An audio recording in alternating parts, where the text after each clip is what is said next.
دھاما غار آج سے 700 سال پہلے گزرے ہوئے واقعے کی یاد تازہ کرتے ہوئے آج بھی اپنی اچھی حالت میں موجود ہے۔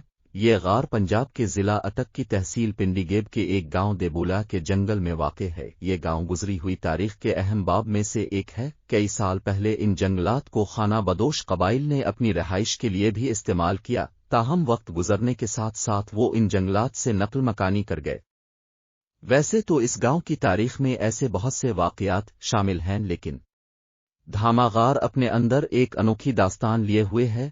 مقامی لوگوں اور بزرگوں کا کہنا ہے کہ ایک نوجوان اور خوبصورت لڑکا جس کو سب دھاما کے نام سے جانتے تھے، اپنی بھیڑ بکریاں چرانے اس جنگل کی طرف آتا تھا۔ اس کے ساتھ اور بھی کچھ مقامی لوگ ہوتے تھے جو اس کے ساتھ اس جنگل میں آتے تھے۔ یہ اس وقت کی بات ہے جب لوگ اپنے ریوڑ کے ساتھ رات بھی جنگل میں ہی گزارتے تھے۔ دھاما بھی ان کے ساتھ شامل تھا۔ ایک دن اس کی کچھ بکریاں گم ہو گئیں، وہ ان کی تلاش میں نکل پڑا۔ ڈھونڈتے ڈھونڈتے جب دھاما اس جگہ کے قریب پہنچا تو اس کو باتوں کی آواز سنائی دی۔ اس نے پیچھے مڑ کر دیکھا مگر اس کو کوئی دکھائی نہیں دیا۔ مضبوط اعصاب کا مالک ہونے کی وجہ سے دھاما اس جگہ سے گزر گیا۔ صبح اس نے اپنے ساتھیوں کو رات کے واقعے کے بارے میں بتایا تو سب نے دھاما کو اس جگہ کے قریب جانے سے منع کیا، مگر دھاما کے دل میں اس راز کو جاننے کی چنگاری بھڑک اٹھی۔ اب دھاما کسی کو بتائے بغیر اس جگہ کے قریب جاتا اور اس جگہ کی نگرانی کرتا رہتا۔ آخر ایک رات اس نے کچھ عجیب ہی دیکھا۔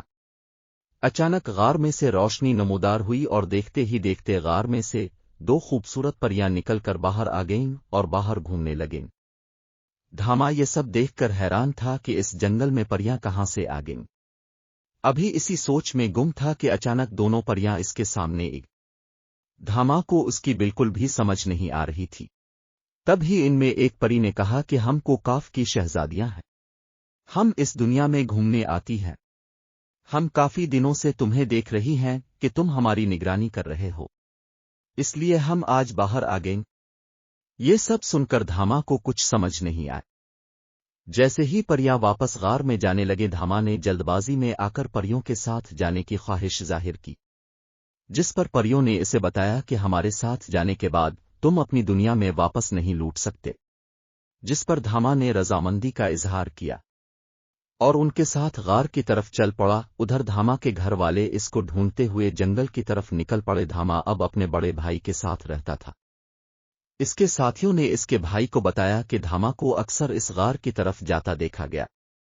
سبھی لوگ اس غار کی طرف چل پڑے۔ ادھر دھاما ان دونوں پریوں کے ساتھ اس غار میں چلا گیا۔ غار میں پھر سے روشنی پیدا ہوئی اور پھر اندھیرا چھا گیا۔ ادھر سب لوگ دھاما کو ڈھونڈتے ہوئے اس غار کے پاس پہنچ گئے، مگر اب بہت دیر ہو چکی تھی۔ دھاما ہمیشہ کے لیے کوکاف کی دنیا میں جا چکا تھا اور واپسی ممکن نہ تھی۔ جب سب اس غار کے پاس پہنچے تو وہاں ایک بڑے پتھر جو کہ غار کے سامنے پڑا تھا پر ایک تحریر لکھی پائی۔ یہ تحریر پریوں کی مدد سے لکھی گئی تھی۔ اس تحریر میں دھاما نے اپنے بھائی کو مخاطب کر کے کہا کہ اپنے ہمیشہ میرا خیال رکھا اور والدین کے انتقال کے بعد اپنے ہی میری پرورش کی۔ میں آپ کو چھوڑ کر جانا نہیں چاہتا، مگر اب یہ میری مجبوری بن چکی ہے۔ اگر آج میں پریوں کے ساتھ نہ گیا تو جو باتیں ہم سنتے آ رہے ہیں وہ کبھی سچ نہیں ہوں گی۔ مجھے میری اس غلطی پر معاف کر دینا، کیونکہ اب ہم دوبارہ کبھی نہیں مل پائیں گے۔ پہلے تو لوگ اس بات کو دھاما کا مذاق سمجھ رہے تھے، مگر دھاما اپنی چادر اور کلہاڑی غار کے پاس نشانی کے طور پر چھوڑ گیا تھا، جسے اس کے بھائی کے حوالے کر دیا گیا۔ اب لوگ اس بات کو سچ ماننے پر مجبور ہو گئے۔ دھاما کا بھائی اس کی جدائی میں بہت رویا، مگر اب کچھ بھی نہیں ہو سکتا تھا۔ دھاما اس دنیا سے بہت دور جا چکا تھا۔ اس بات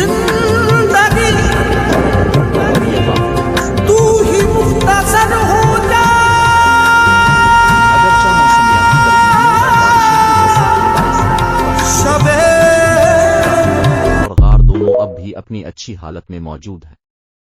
اگر آپ کا کبھی اس جگہ جانا ہوا تو یقین مانیے کہ آپ خود کو الگ محسوس کریں گے۔